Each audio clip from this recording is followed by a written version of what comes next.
Okay, hi everyone to COVID-19. The game just started day 23. We will start this day with a different panel with different international speakers from 3 different countries. As we do every day, that our panelists will give a brief about themselves. Then for sure, we will start with our lady. Betty, please start. Okay, well, thank you, Marman, for having me, and of course, the rest of the panel on iGamify. So I'm Betty Adamou. I'm the CEO and founder of Research Gaming, based in the UK.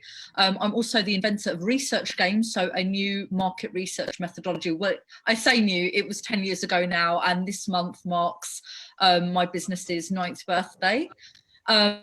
So I'm a designer of games that utilize kind of market research principles, but make the survey or research experience much more engaging than traditional survey means. And I'm also a keynote speaker. I'm also the author of Games and Gamification Market Research, which is in English at the moment, but will be translated into Spanish and Portuguese in 2021. Yeah, very good. And actually, this is the first panel we started to talk about gamification because this is my main purpose in iGamify. It's a gamification service provider. Then welcome on board with us. Okay, you're welcome. Okay, let's go to Steve, please. Yeah, so I'm Steve Bosca. I'm CEO and president of Pug Interactive here in beautiful downtown Vancouver, Canada. And the company has been around for just over 10 years now. I'm actually close to 12. And started off as a video game company, which was my background going back 20 some odd years now. I've been a producer and a gameplay designer. And what we do is we bring some of the principles of gameplay design and some of the very advanced technologies into the world of business to solve some very challenging business problems. Welcome on board. It's a pleasure to have you with us today. Okay, let's end up with Will, please, your turn. Hi, yeah, I'm Will Stuart-Jones, head of solutions consulting at a gamification software company called 3 Radical. So we're an organization set out to, I guess, use gamification to also solve a range of different business challenges. The founders of our company used to run a former software company called Autorian, which came from the, I guess, the traditional digital marketing space. So what we've really done is focus initially on using gamification to drive greater engagement with marketing. And then since then sort of broadened out into also employee engagement as well. So we've been going about 6 years, offices in the US, the UK, Singapore. So that's me. Yeah, welcome on board with us in this amazing panel today. And let's start with our first question in the panel, and it will be directed to Betty. How games and data are changing the world? Sorry, you are on mute. Hi, so that's an excellent question, and also the title of my column, which I write for a magazine called Research World, which is owned by the European governing body of market research. So how are games and data changing the world? Well, what my column discusses, and indeed what I talk about at conferences and in my workshops, is that games and data are changing the world everywhere. And that's because games are inherently data collection tools. So let's imagine that we're playing a video game of our choice. So let's imagine we're playing Animal Crossing, World of Warcraft, Call of Duty, whatever it might be. Games cannot give us feedback about our health, our points, our coins, where we are on a leaderboard, without, of course, collecting data from what we do in the game, how we play the game itself.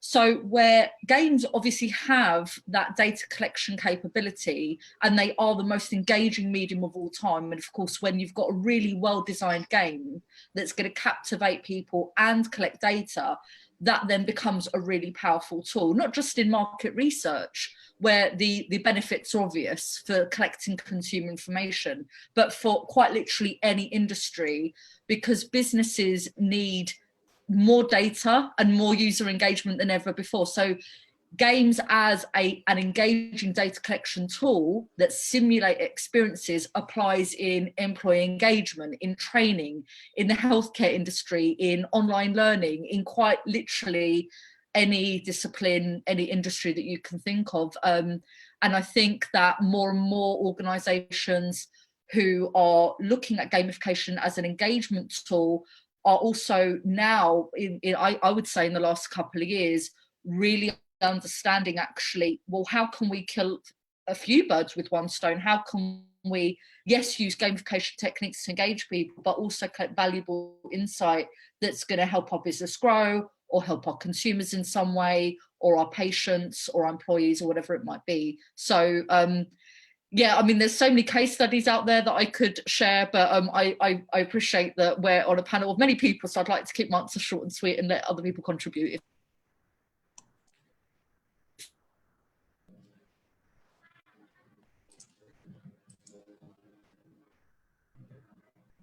If you're frozen. Yeah, that's it, you're back. Okay, thank you so much. And let's go with the second question, and it will be with Steve. How gameplay principles and technologies can solve challenging business problems? As many people right now do not know how much games and gameplay can support in this. They are just looking to it, something funny, something is not important, something cannot add value to my business. However, it's a very good thing. Mm-hmm. Yeah, so I mean, let's even start with what those challenges are, because it was just a few short months ago that when I was having conversations with business leaders and heads of companies and executives, that the conversation that I would be able to have with them was that, you know, we all recognize that engagement is important. It used to be that you could make it an afterthought, but in the world today, the world today being a few months ago, we'd be talking about how engagement was becoming a very strong competitive driver that's keeping some of the top companies in the world ahead of their pack. So companies like Starbucks and Google and Netflix and Hyatt, Nike, Sephora. So here's what's happened since then in the last few months. Not only is engagement important to keep you ahead of the pack, it is increasingly important for survival. And what's happened now is that we've been forced to separate from our customers, from our employees, from our communities. And that has amplified and just really shone a very bright spotlight on the importance of bringing engagement to the forefront as a key strategic pillar. So it's no longer a competitive advantage to do that. It is something that is critical to success. Now, what I mentioned only briefly earlier was that I have experience in the video game industry, but I'll highlight that a little bit because I think it's relevant. Going back 20 some odd years, I was a producer and a gameplay designer for big budget AAA video games. So these are games for Disney Interactive, Electronic Arts, Vivendi, Ubisoft, Sega, games that together grossed over $650 million in revenue. I believe I'm still the only CEO of a gamification company that has that kind of experience in the video game industry right now. And the reason I think that's important is because in the video game industry, engagement is the product. Like that's what you're selling. You package it up and you sell it to people and they give you money for it. And the bar for engagement in the video game industry is so high that the analytics that you get back on a game, if 30% of the players don't come back after day 2, that's a huge red flag. Something is horribly wrong with your game. It needs to either be fixed or you need to kill it. So that kind of experience, like why does that matter? Why is that important? Because here's how most companies look at engagement. It's a very backwards way of looking at it, that we're going to take our community, we're going to take our customers, our employees, we're going to lay out simple challenges for them. We're going to offer them incentives and prizes that will benefit them. Basically, you're bribing your community to take steps forward and to do what you want them to do. But consider my world, my experience in the past. People paid their own money to play the games that I made. I never had to pay them anything. So they participated because it was enjoyable, intrinsically motivating. And I want to be really clear, I'm not saying that what we should be doing is building video games for these communities. The gamification shouldn't be about that. It's not about, little mini games or whatnot. It's about using the principles and the mechanics and the interfaces and the technologies that tap into and exploit the motivational psychology that makes those games successful. And thinking about the problem in that way is very natural for game designers, but it's less so for those that are coming from an outside space. So that's the generic approach I think that we take, which is how do we bring some of those very, very tried, tested, and true mechanics and principles and technologies from the game design industry, determine which ones are the most suitable for the audience that you're dealing with, be they customers or employees, and then enable those and package them, construct them in a way that drives success and drives KPIs and drives the business outcomes that you're looking for.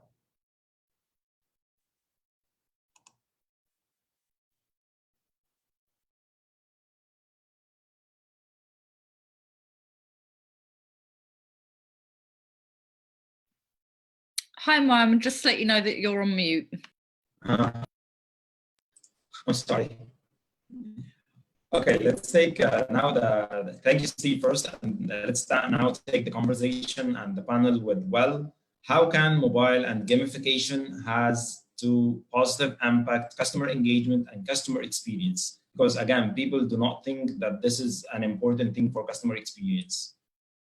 So, I mean, I have to say, I think I have to echo what Betty and Steve have said so far. So from our perspective, I guess it's also, for us, it's all about the data. So, fundamentally, as I say, funny enough, Steve mentioned about sort of coming from a video game background. So the founders of our company also used to create video games back in the days of ZX Spectrums and Commodore 64s. These are probably things that only a few people on the call might have sort of remember. So the forerunners of your Segas and your Nintendos, and those guys then, after they sort of had done that, they then went off and went into sort of corporate life and then got into digital marketing, and they were one of the sort of first founders of an organization that would use data to drive marketing more effectively. Very successful at that. And what they were doing is building what people would describe as single customer views to allow people to understand more about consumers and target them appropriately. Back in the day, by sending them more appropriate messages, and then by email and social media as they went forwards. And when they kind of sold that business, they took a step away and said, Steve mentioned the word engagement. If you look at a lot of those traditional techniques for marketing, you may get engagement rates of, if you're lucky, an email might sort of get, I don't know, a 20% open rate, maybe sort of 5 or 6% click-through rate. But what that means is actually those traditional techniques for engaging people when it comes to marketing means that, the vast majority, 90+% of your audience aren't really engaging. So they kind of, what the founders of our company did was they took the sort of game learning from their original jobs, melded it with what they did when it came to marketing tech, and have sort of brought those two things to bear to drive customer engagement. And I guess the thing is that, broadly, marketers are trying to do 4 things in life. They're trying to acquire more people to market to. They're trying to convert those people into paying customers, retain them for longer, because the longer they stay as customers, the more likely they are to purchase from you. And then finally, they're trying to turn those customers into brand advocates. So really, what we're trying to do is use gamification and gamified engagement to as the other panelists have said, to really capture a rich seam of data that's going to allow you to target those consumers more effectively. Because, and I guess one of the challenges there is that the sort of marketers are traditionally sort of relied on things like email and social media marketing. But what's happening now is everybody's using that, and those are becoming a lot less effective. So, click-through rates for email can be as low as sort of 2 or 3% now. So what gamification starts to open up is the ability to cut through that noise, to really start engaging with people again.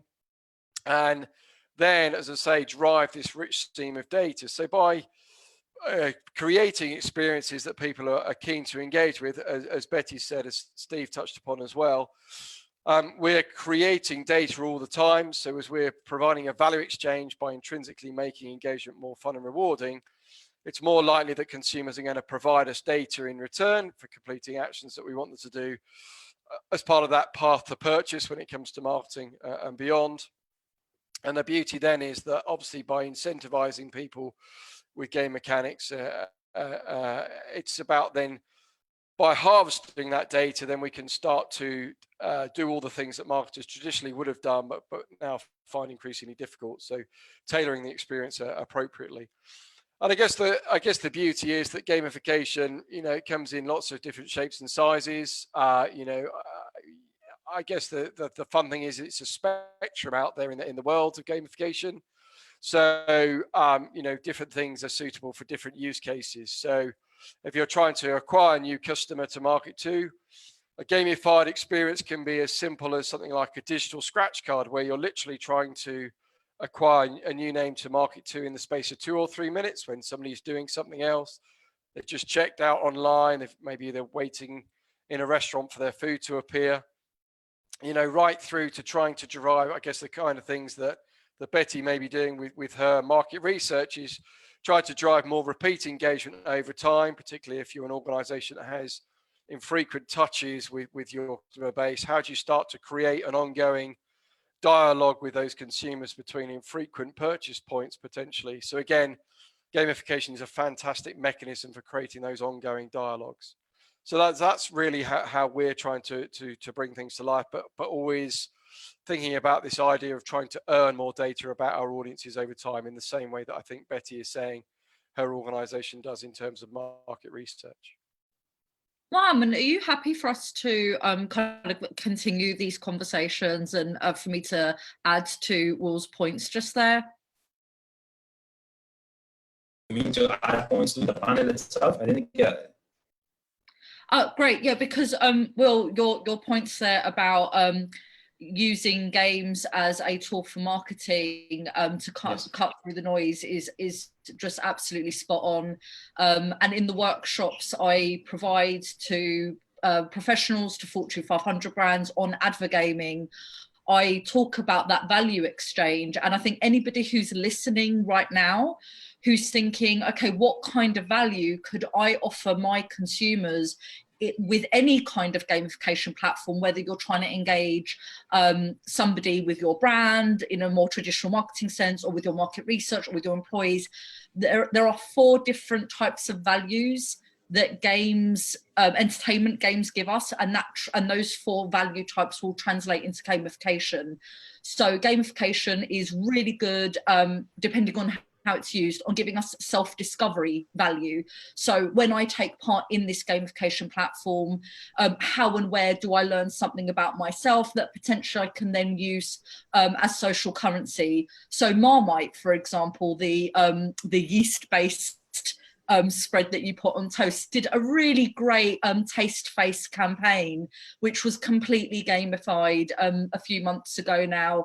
And that was a really great example of self-discovery value, and not just for their consumers, because actually they were able to engage non-consumers. Because if you didn't like Marmite and you took a selfie and your taste face score was that you really hate Marmite, then suddenly you're engaging in a brand that, where maybe some traditional marketing would not have engaged you in that way, as a non-consumer, you wouldn't have had, again, that value exchange. You might not have engaged with the brand in the same way. So that's self-discovery value. So anybody listening might think, well, how can I offer self-discovery value to my consumers through gamification?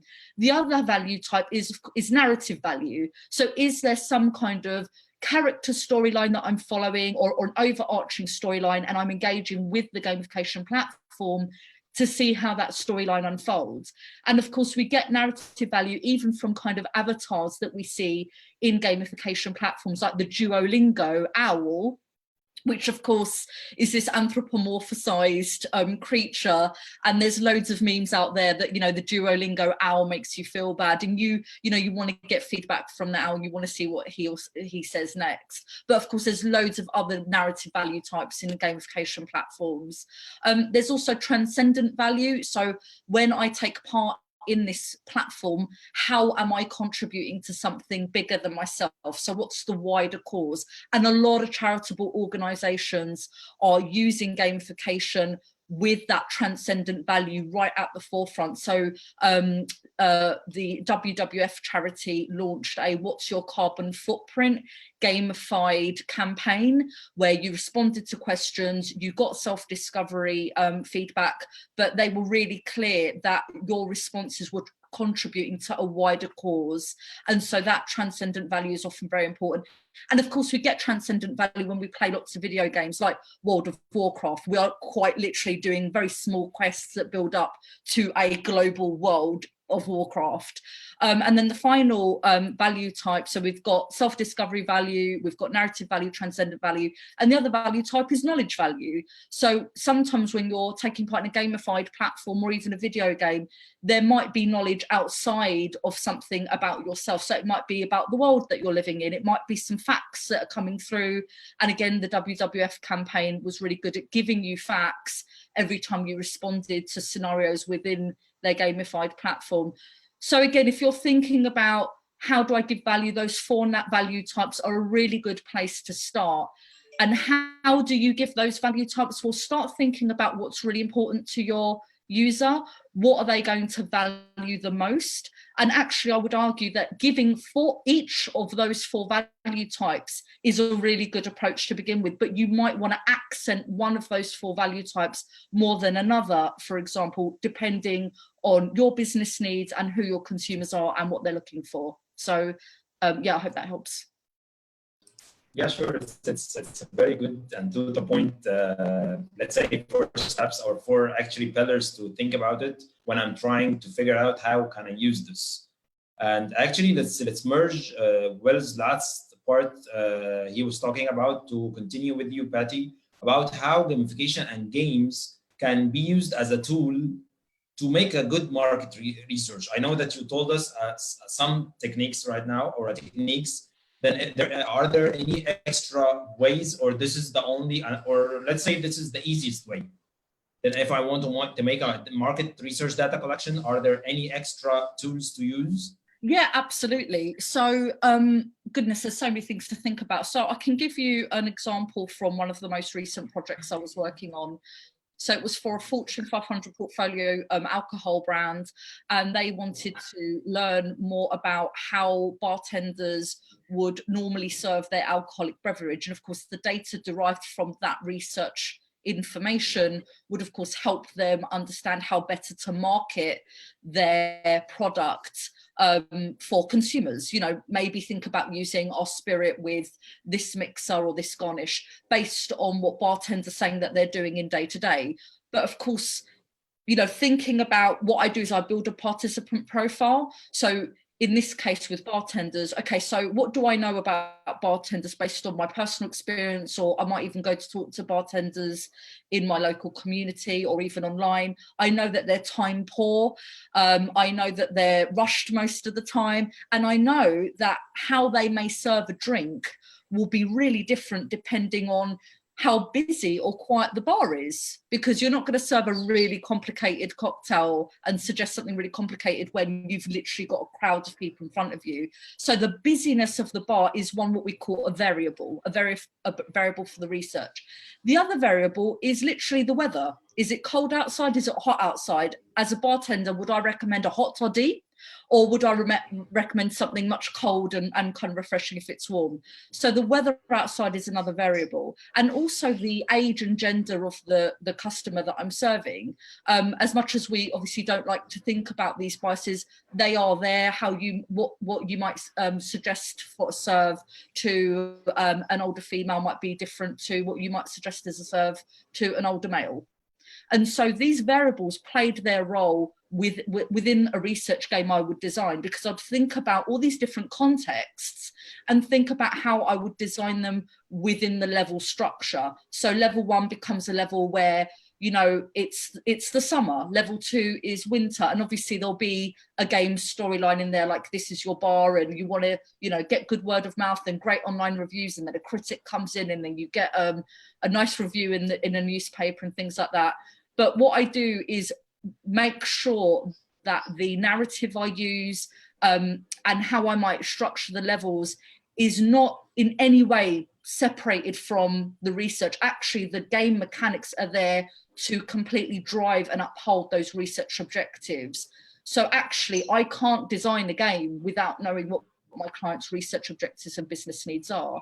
And of course, I do think about those value types, but I'm also thinking about, you know, what, almost on a more human level, like why would anyone want to play my game? You know, what is in it for them? You know, I want it to be engaging, but I also want it to be experiential as well. I want it to be something that they can go away from and think, wow, that was so much more immersive and experiential than like a traditional tick box survey. And maybe because they've had a positive experience, they will come back and do more research in the future. That's kind of interesting. This Yeah. If I can add some stuff to that. So again, in sort of a marketing context, we're working with an organisation at the moment. They're one of these kind of websites where you go to if you're trying to capture a voucher code. So you say you've got your heart set on a pair of Nike trainers, and you've already got those in your basket on the Nike website, and you sort of go to click purchase, and you see there's that horrible box where there's get a promo code, and you're thinking, I'm missing out, I'm paying full price. How you know? So I go off and I Google, and I look for a promo code, and I hit on a website, and you know, maybe I see there's an opportunity there to sort of grab a code and put that back in. But you know, this organization, you know, I won't say who it is, but they have millions of people coming each month, but only a really small percentage of those people where you could actually sort of communicate to them after the event and actually email them to, you know, have an ongoing conversation. So in a similar kind of way, you're saying, you know, how do you create experiences to capture, I guess, market research, your sort of longer burn.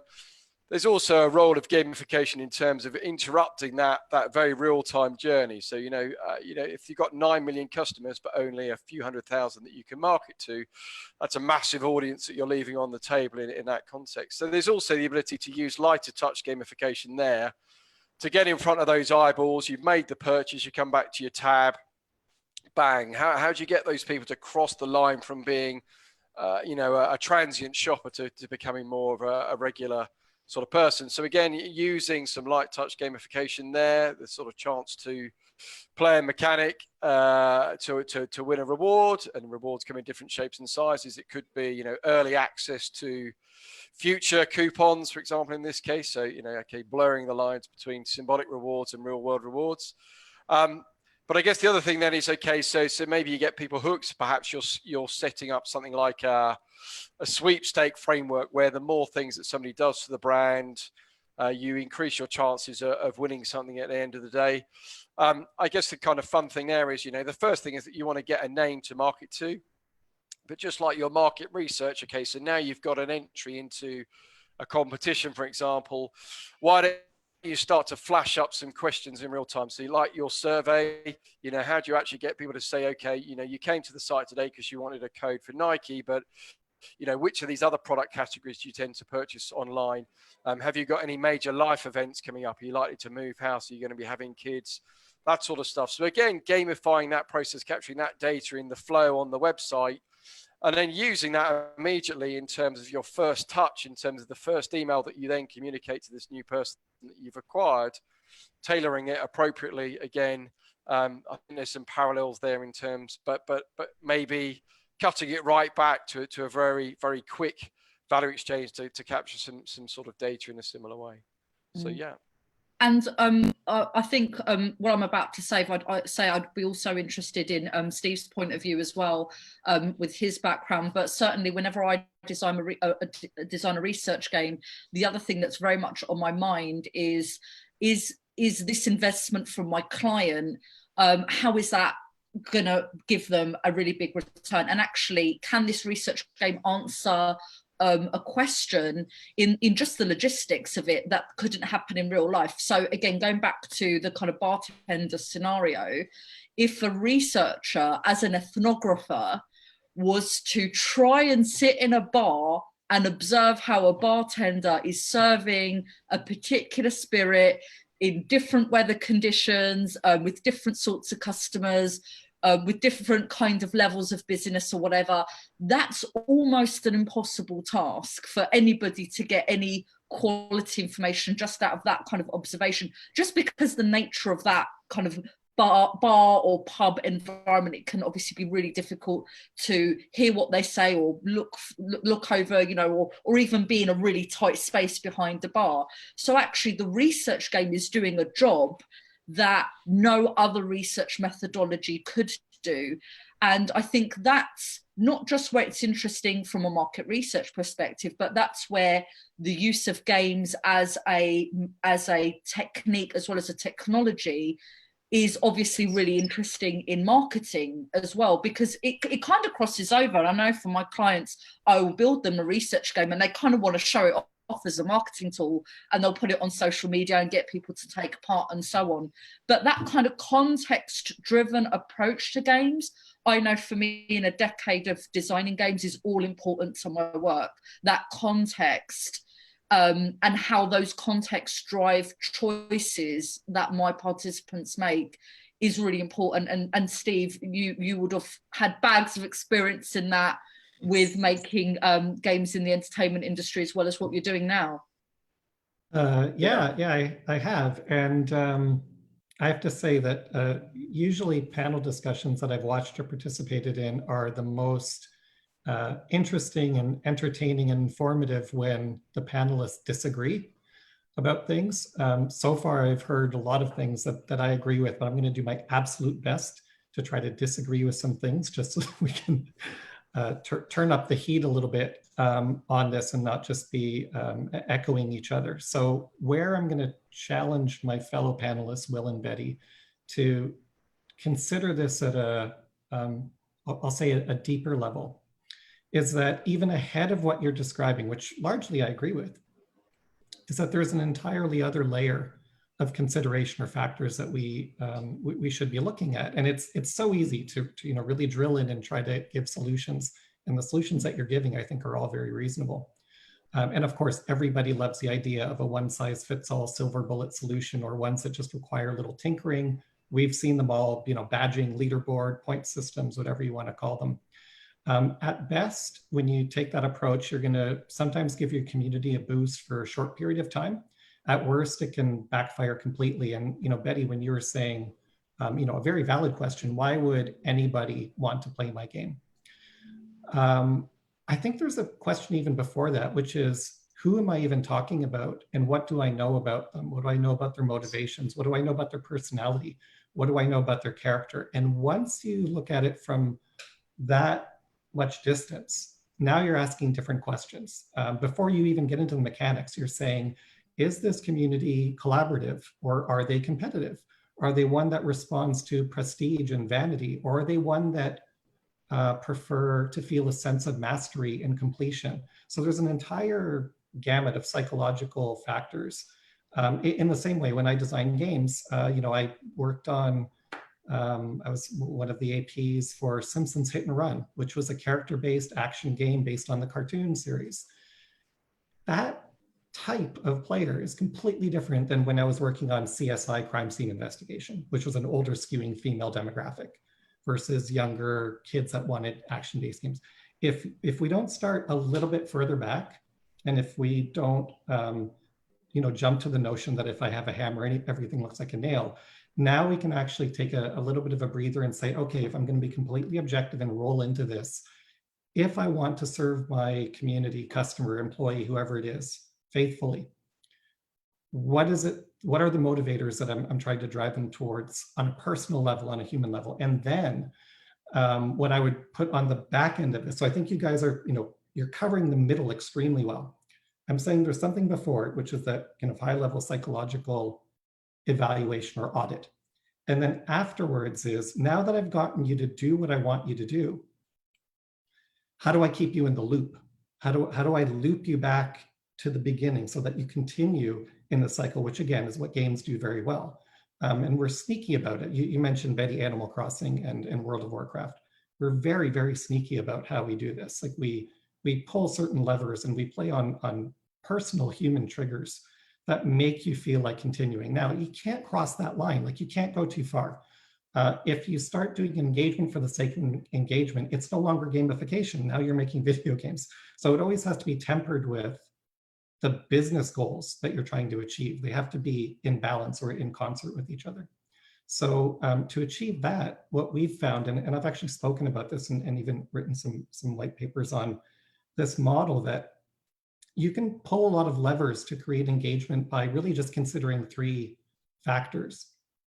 And we've pioneered some of the research around this. So one is the participant, the user, the community member, are they making interesting choices? And those choices can be small, which direction do I go?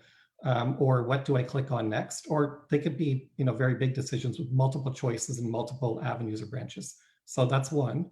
Second, what is the consequence of those actions? So the higher the consequence, the more engaged you feel. A small choice, what do I make for dinner today, doesn't feel like a big decision, but something like that's a big life choice. Do I move? Do I take this job? Now you're really engaged in that decision making. And then thirdly, the time pressure. So how much time pressure you put on somebody is going to elevate engagement. Now, all these things can be used for evil or they can be used for good.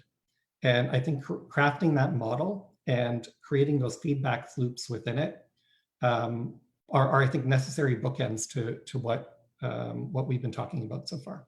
Yeah, and Steve, I would definitely say you're preaching to the choir, because actually in my book, in my keynotes, in my workshops, I talk about how important it is to create a participant profile before you've even started to put pen to paper.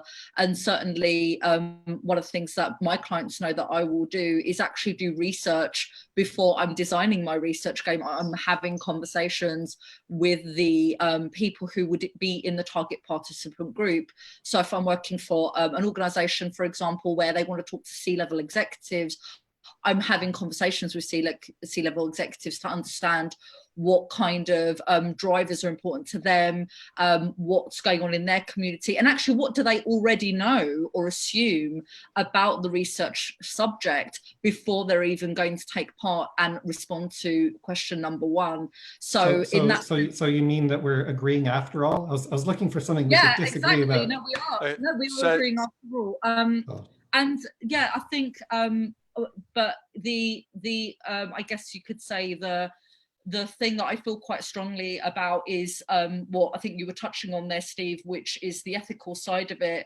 And certainly whenever I talk to students, I always talk about the difference between intrinsic engagement and addiction. So what we're not looking to do is, manipulate people to become addicted to any gamified platform, but certainly any kind of gamified market research. And also there are so many ways that you can be ethical in your design so that you are, yes, being transparent about what is going on. You're letting your participants know that when you have a timed scene, data is going to be taken on what they do within that timed scene and how long they take to do it, or what decisions they might be hovering over. And what I have found time and time again is that when you've got that transparency with people, when you're saying, hey, we've developed this into a game so it's more engaging for you, but ultimately it is still a piece of research and this is what's going to be going on and so on.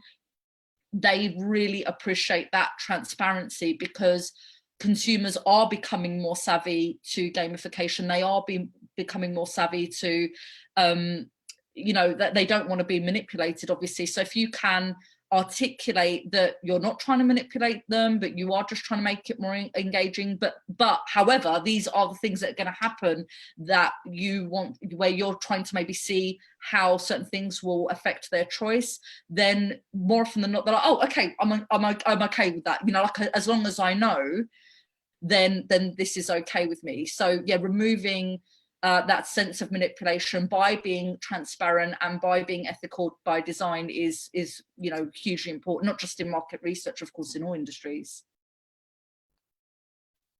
Well, I think you wanted to add something, correct? Only that I was so if there's one thing I was just going to say is that it's about, and I completely agree with what the other guys have said. Certainly, if you're trying to create some sort of long-term engagement where you're trying to draw the audience back over time, then a lot more thought has got to go into your who your audience is, what those segments, what those personas look like. I guess what I would say is that there are use cases where gamification can be applied where the goal is a lot narrower. There's a sort of much more focused sort of period of time where sometimes you could possibly say that some of these things would be overthinking it. So, a classic example that we have solved is we work with a lot of restaurant chains. So restaurant chains are one of the last sort of organizations where you can be digitally anonymous. You don't have to book in advance. You can pay by cash. You leave no audit trail. Now, best one in the world, what we're trying to do is when somebody's in store, real business challenge, how do you migrate people from offline to online? So they're what we'd call digital hand raisers that you can then market to. And although I guess, when it comes to follow-up engagement, as I say, you're trying to drive repeat engagement, but you've got to get those people over that first hurdle of engaging with you. And therefore, at that point in time, even quite simple mechanics of it, I know Betty used the term advert games, but something where somebody literally in 2 or 3 minutes while they're waiting for their food to appear, they have a value exchange, they have an intrinsically fun experience. And that is the call to action in terms of getting them to become a name that you can market to. Doesn't necessarily require all of that sort of epic meaning and narrative that I know people like to talk about when it comes to gamification. And I appreciate it's a very sort of boxed use case, but sometimes I think we can overcomplicate things as well. And I guess the clever bit then is also about, okay, so you've also gamification doesn't exist in a vacuum. It's about all the other technologies out there as well. So I think, as well as capturing the data, it's about how you can use that data in real time. So again, in that kind of example of somebody signing up in store, they play a little instant win mechanic, they have a bit of fun. It's about, do you also have the ability to use that data in real time? Look up to your CRM database. Is this a new person that's coming to store, or is it an existing customer? What do you know about that person already? Did they have a bad experience when they last visited the restaurant? If they're a new customer, what data items do we not have on the customer database? And it's then also about using other technologies to say, okay, can we ping an event back to the gamification platform to say, okay, for another chance to play this game a bit more, answer this question. Do you have any special dietary requirements? We'd really like to put a customer survey in front of you because we know that you had a really bad experience last time you came into store.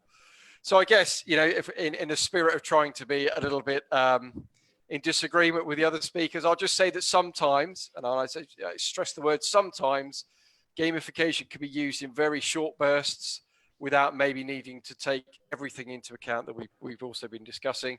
But at the same time, absolutely, long-term engagement, the stuff that Steve's talking about, yep, I'm also on board with that as well. Yeah. Actually, for me, I would like to summarize things because usually I have a big challenge with many people when they start talking with me about gamification. They just think that when I will apply any service or solution for them, I have a package and I will give it as it is. I have a big challenge with people to describe to them that it's a full journey. First thing, I should know your users using a research, using different techniques and ways to know what type of users we are dealing with. Then we take these type of users, and when we start to design the solution, we think about the 3 main components: the mechanics, the dynamics, and the components of the gamification to make a good thing. Because we have a big challenge with people that people always use the BPL technique, the points, badge, and leaderboards. However, it's not the good choice all the time. People are just putting the gamification technique in these 3 things. Then I think what we did in this discussion, we are covering everything about these parts. And yeah, it's a very good point between the long term engagement and the short term engagement. Because as you said, Will, there's a big challenge when I'm trying to engage someone with a very little time duration, let's say 2 to 3 minutes, then how can I make sure that they will stay here? For example, as I remember when Microsoft made the research about how many time people take to decide whether they will continue navigating the website, yes or no, it was 10 seconds. Yeah. Then how can I engage people using these 10 seconds to stay on the website? Yeah, absolutely. Oh, I have a question for all the panel, if that's okay with you, Mohammed. And so I'm getting the impression from what the four of us have said that when we're developing a serious game or a gamified platform, are we doing basically a bespoke approach every time? Because I know I certainly do. So all of my research games look, feel, are very different from each other. But I just wanted to get a feel for everyone here. So are we all kind of like tailor-made serious games and gamification designers, or does anybody here have a platform where it is, for want of a better term, a one-size-fits-all approach? We don't. Okay, so we kind of do a hybrid of both. So one of the things was, so I had a really great description that gamification can be a little bit like a medieval Bible. So in the medieval times, if you wanted a new Bible, somebody had to write that Bible out for you, and it took 5 years. I guess what we've tried to do at 3 Radical is that we do have a platform with building blocks. So we kind of describe it as being a bit like a box of digital Lego bricks. So in the same way that Lego comes in different shapes and sizes and different colors, and you can assemble those together to create different physical objects, we have different building blocks that you can assemble to create different kind of user flows, but it's the logic behind the scenes. When it comes to that, I think where the bespoke element comes in is then the presentation layer of that logic. So again, we provide some presentation layer components so that, you know, people can get up to speed quickly. But what we're trying to employ is a little bit like the sort of Apple kind of App Store approach, is that we're then exposing how our platform works, so that people can come to us and say, you know, I really want to create this journey. It's going to use these kind of mechanics and these types of, sort of journeys under the bonnet effectively. And then people can still wire that custom framework into our platform, knowing that our platform is kind of scalable. And, you know, in a marketing context, we could be we had clients like Matalan in the UK, where we had, within 4 hours of a campaign going live, we had 90,000 people engage. So, you know, we're sort of building that sort of reusable layer under the bonnet, but still giving people the ability to customize that sort of presentation layer. So to be honest, you know, we have gone down the route of then building some bespoke stuff in the past, but personally, we came from a software background where the previous company was one that scaled up and was sold for sort of $100 million, and, you know, that was reusable software. We just felt that trying to do something in the same space, we needed an element that's going to scale in the same way. But at the same time, we understand that there are certain use cases where we're not going to be right, where people do need a completely bespoke solution. So yeah, absolutely. We wouldn't touch anything bespoke at all. We're first and foremost a technology company. The platform that we've built over the past 10 plus years has required significant investment, and that's what we're really leveraging now. So I think I mentioned earlier that we started as a video game company, and this is my, I guess, third company that I've started. The previous ones are doing very well, but this one started as a social online, massively multiplayer game, casual game, and about a year or so, year and a half into it, we switched gears, but we had already made a big technology investment, and that's when gamification was starting to really hit its stride. And we've built on that technology. So what it essentially is now an enterprise grade system that has all kinds of bells and whistles and adaptive logic and virtual items and many, many capabilities, including full-on enterprise integration, security and privacy, and, you know, data warehouse integration with existing data sources. So I don't think we have a single project that has used more than maybe 60% of our features, because every single project is different. So that's about as bespoke as we're willing to go. But because we put great care into constructing this in the way that we did, which feels to us like a toolkit where we enable or disable certain features, and then put a fantastic, like a beautiful cosmetic layer on top of it that's right on brand and right on point. So it just, to our clients, it feels like we've built something from scratch, and they can't believe how quickly it's come together. But in fact, what it is, I think similar to what Will is describing, is a bunch, it's a technology stack that has modules and widgets and toolkits that allow us to very quickly assemble something that's right on point. And heaven forbid, I mean, often is the case, I'll be quite honest, we don't quite get it right the first time. Right? We make a lot of assumptions and guesses about who this community is and how they're going to respond. It's not so much about what your first guess is, it's how quickly you respond when you realize that your first guess was wrong. So we've built a lot of adaptability into the framework so that when the data is coming back early and something isn't quite the way we thought it was going to be, we can quickly adjust and get to the community the way that we'd intended to, and get the business results that the client's looking for. Yeah. Amen to that. I completely agree with that.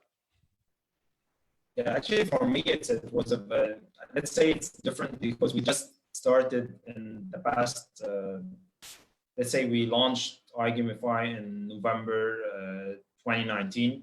Then we were just starting to get into the market, especially in the Middle East. We do not have that much type of companies in the gamification field.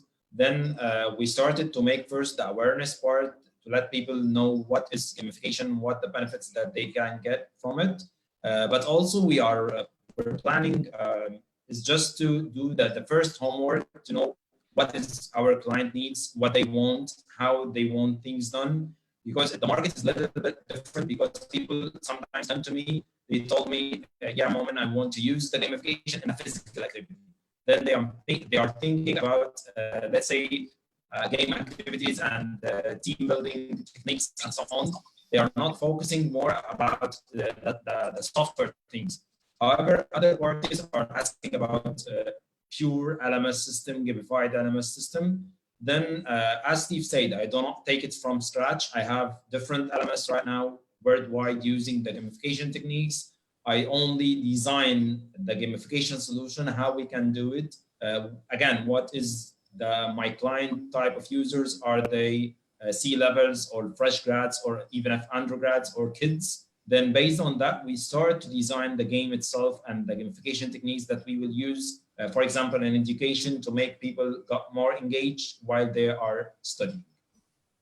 And I think what's happened here is, and this is natural, that this is essentially a new field. The word gamification is a horrible one that I think has been misapplied and misused in many ways. And now it's really difficult for people to understand what it means. Is it plugging something simple in? Is it building something bespoke? Is it leveraging a platform? The answer is it's all three right now. And unfortunately, we have to have these conversations, which is, of the four of us here, what flavor of gamification are you?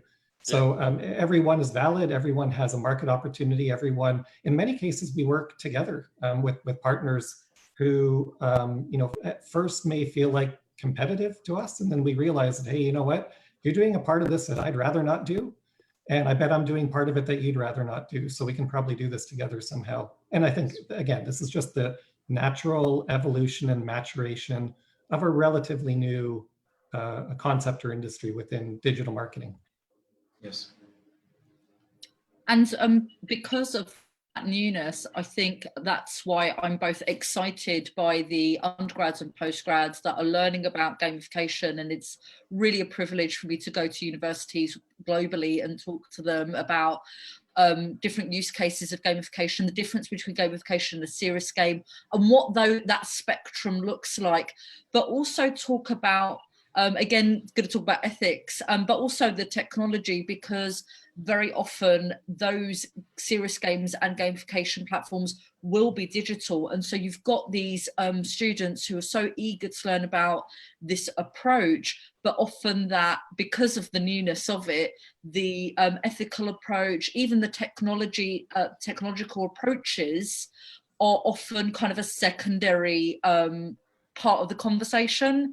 And so something I would like to see with the maturation of the industry is those kind of conversations happening a lot more, and being a lot more wide-ranging, because of course how I might approach the technological aspect of a research game might be very different to what's going on in the back end of maybe something that Will's doing, something that Steve's doing, something that another gamification expert is doing.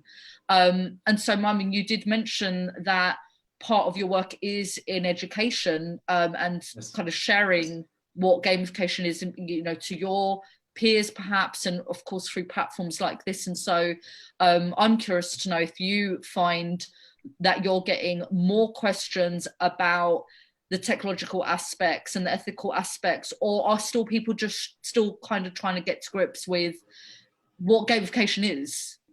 Yes. Yes, actually, the most funniest word I always hear from people when I mention gamification, they tell me, yeah, what is the video game? You will provide it to me.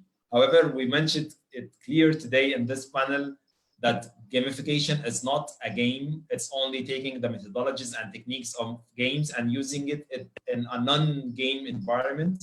And actually, most probably people, when they ask me about this, I just share with them part of the fun theory that Volkswagen did to give them a brief about how we can do this. And the most funniest and effective way people started to understand the techniques was the experiment that they did in the fun theory, the ladders of the metro, the station, when they turned the ladders to be a piano. Once I let people to watch this video, they just start to visualize what actually I'm talking about. Yeah. And I think it's really important for anybody listening to know that there is that spectrum from fun theory, where you're not necessarily using game mechanics or making something into a game. You are just trying to make it more engaging, like turning some stairs into a piano, through to gamification, through to, you know, a fully fledged serious game that might be mixed media, it might be the style of board game, it might be digital, it might be accessible as a console, and for practitioners as well to be a lot less harsh on themselves, like, well what am I? Am I a serious game designer? Am I a gamification designer? Am I just about kind of fun theory? Actually, there's going to be that spectrum in your work as a practitioner anyway, and especially as you're starting out and you're really getting to understand more what your style is and where your leanings are, and crucially how you use your knowledge to respond to any business questions that you're having from clients. And that's a really great example, ma'am, the fun theory stairs in the metro. I love the statistic on that. I think it's something like 67% of people chose to use stairs once those stairs became musical. And there's so many other examples where people were doing exercise in order to get money off their metro tickets and things like that. So yeah, they're really great examples. I like the is it the Swedish the Swedish speed gun, where if people went past the speed gun under the speed limit, you got an entry into a competition, rather than it being that you got a penalty if you were going too fast. Yeah. And that had some fantastic stats, didn't it? Yeah, Steve, I'm going to have to ask you to send me a link for that. I haven't seen it, but that sounds like a really good example that I'd like to show with students. Yes. Okay, let's take this panel to let's say 12 for a different question about. To be honest, most of people when they think about the brand of their companies, they start thinking, how can I make a brand for my company in a very effective and professional way? Then based on your, let's say, mix of experience between marketing and using the gamification and the games technologies and techniques, how can I do this? It's well. So I mean, I guess. So, saying about how do you create, an effective professional brand? I guess what gamification allows you to do is to bring your brand personality to life a little bit. So, a couple of examples of who we've worked with. We work with a restaurant chain in the UK called ZZ. Very fun, skews to a younger audience. And it's about then kind of allowing you to bring that to life in terms of the sort of mechanics that you use to match that audience. And then in that case, they were trying to carve out a niche that's quite, casual dining is quite a busy space. So they were trying to carve out a niche in terms of being maybe a bit more, I dread to use the term millennial friendly. So sort of taking on board things like having a wider menu of content for sort of serving vegans and sort of other people with dietary requirements. Try to cut out that sort of segment in the market. So again, in there, what they've done is they've been able to use gamification to basically bring their personality to life and actually to sort of drill into that segment to understand about those consumers in a better way, to softly push their products. In the case, some of the campaigns we've run, we've had maybe, let's say, a Monopoly style board game as the key hook that people are engaging with. And lo and behold, you can sort of earn prizes, which are sort of ZZ goodies that you can redeem in store. And then, but what we're doing is then literally using sort of simple survey mechanics to capture feedback. So literally, what do you think about these new menu items that we might be looking to introduce? So as I say, I mean, that's a sort of pop example, but I think what gamification allows you to do is definitely bring your personality of the organization to life and start to create, I guess, an emotional tie between the consumer and the brand. And also in an organization like that, even if you love pizza, you're probably only going to be going there, once a month, once every several months. So again, it's about how do you use gamification, have an ongoing dialogue with your audience in between those infrequent touches.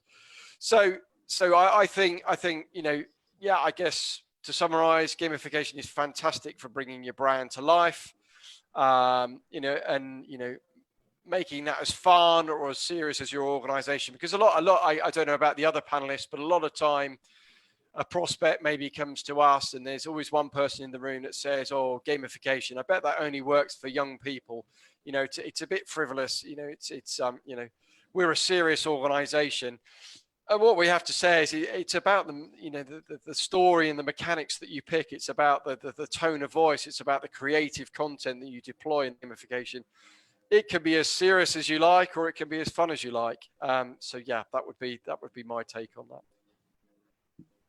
And I'd expand on Will's point, if that's okay. So there's a couple of really important things here. So I can't remember who this quote was by, I apologize, but it was something along the lines of that every human being is intuitively a really good semiotician, which means that how we design something, the symbolism that we use, the colors that we use, they're going to be almost a language on its own with how we communicate with people. So the colors that we're using, they're not even just, of thinking about brand colors or the fonts that we use. All of those, what you might think of as more superficial aesthetic things, are actually as crucial, as important to the gamified experience, or any digital experience for that matter.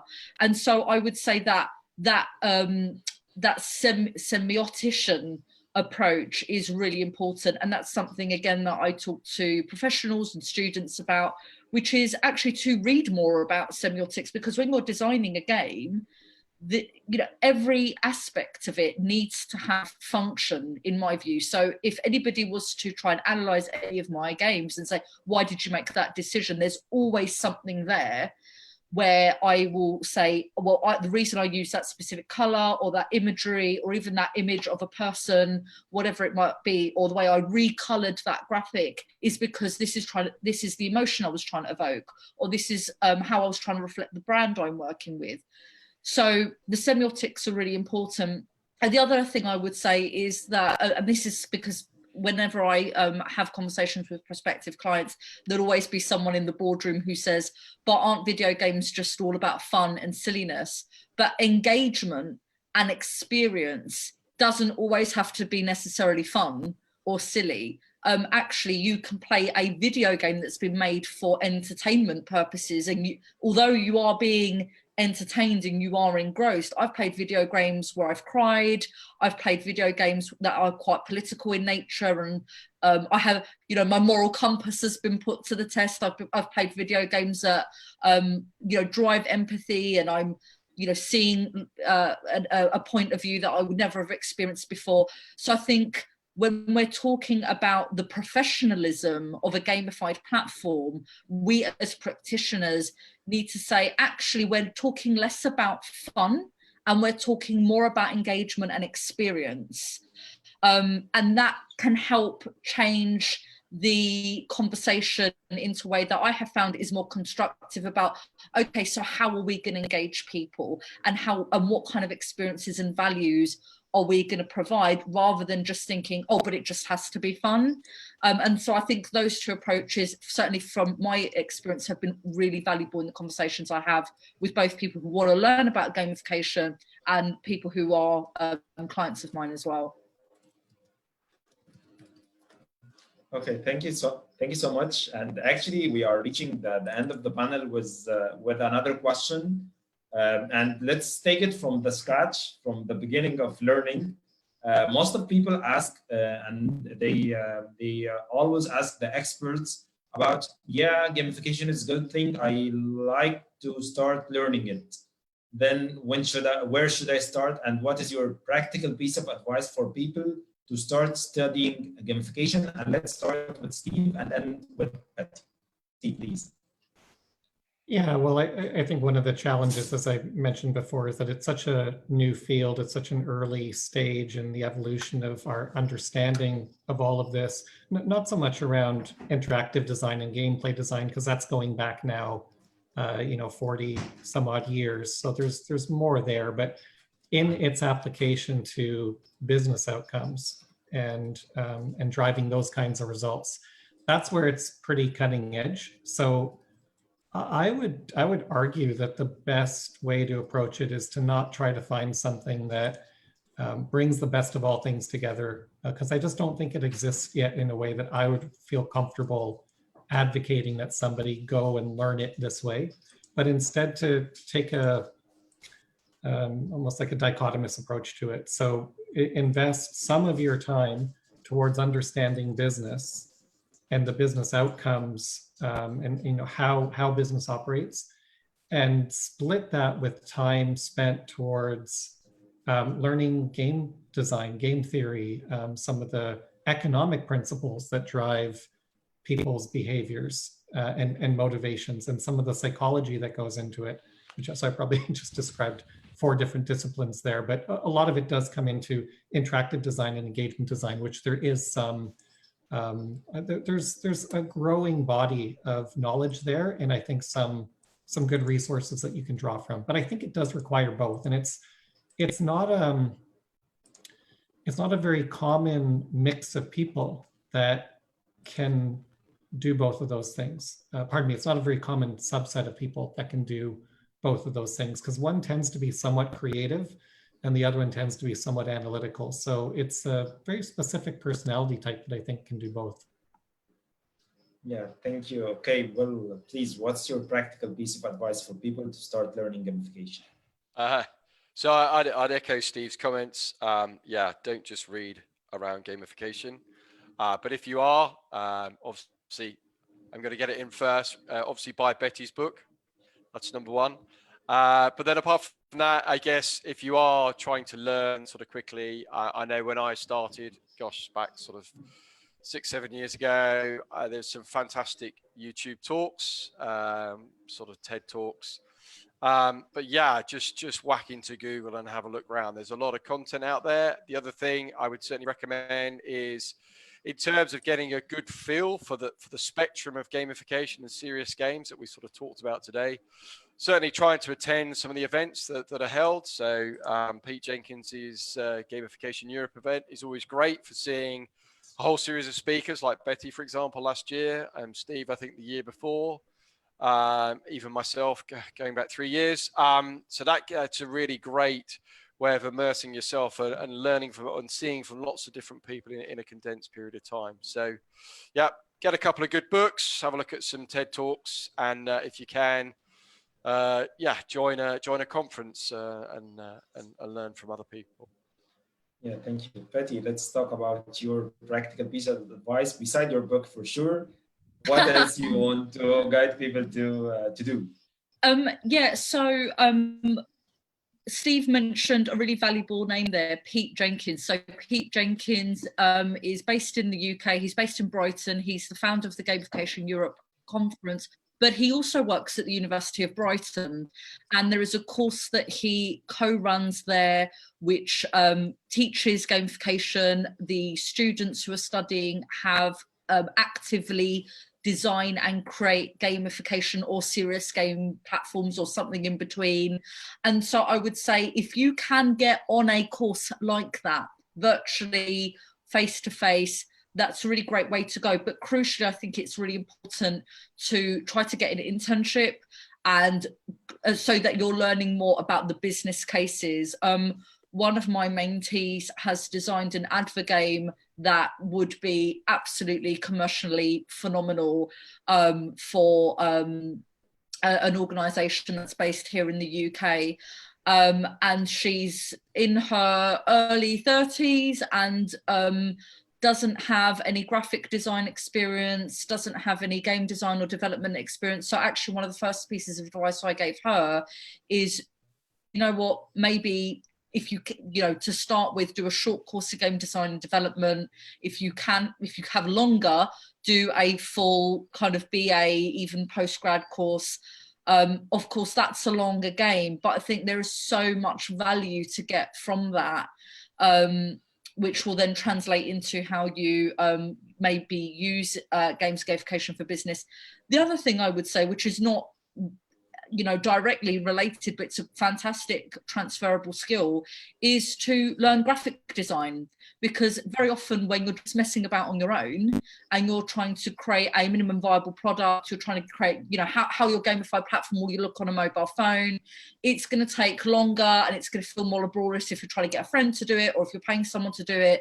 It's a great transferable skill. You'll use it in your marketing, you'll use it in PowerPoint presentations.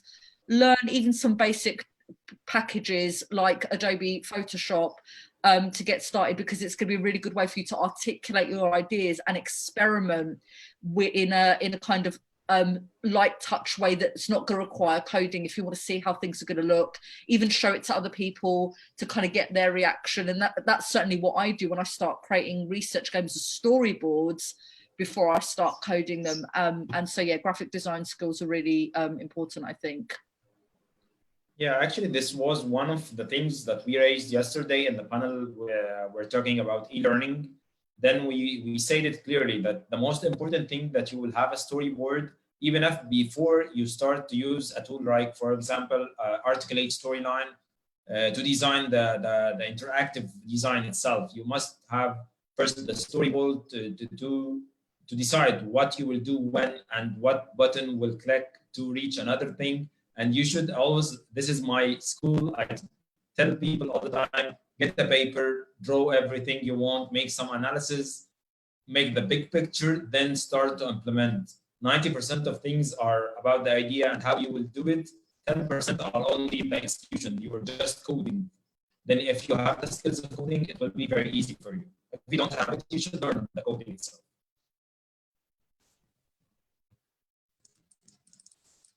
Okay, we are reaching the end of this healthy and amazing panel today. It was my pleasure having all of you with me joining this initiative to tell people to stay home, stay safe, and every day we are having a panel with different international speakers from different countries, just to give people the knowledge and tell them, please stay safe during COVID-19 crisis. Thank you so much again for joining this panel. Thank you, and thanks everybody else. Yeah, thanks. Thanks for listening. Thanks very much. That's great. Thanks so much. Bye-bye.